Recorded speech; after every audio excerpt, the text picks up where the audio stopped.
خير وسلام، وان شاء الله مدحورين الدواعش الانذال وسواها مصطفى الحجي ملعب الشعب الدولي ولعبه فريقنا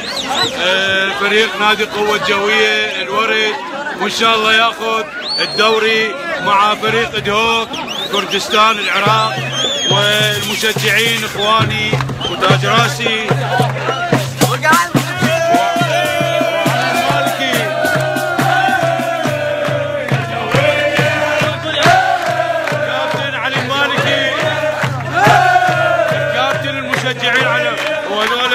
المشجعين الجويه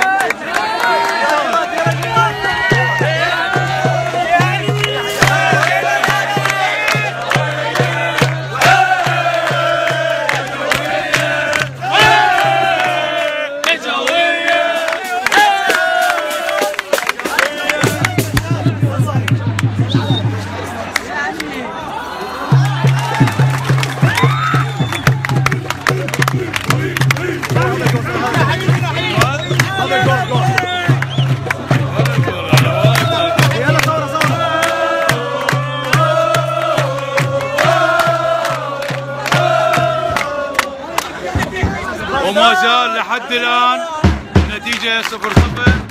تقريبا بعد 10 دقائق يجي الشوط الاول ان شاء الله الشوط الثاني، واذا ما سواها الجويه ونفوز وناخذ الدوري على النهائي ويا الجنوب والوسط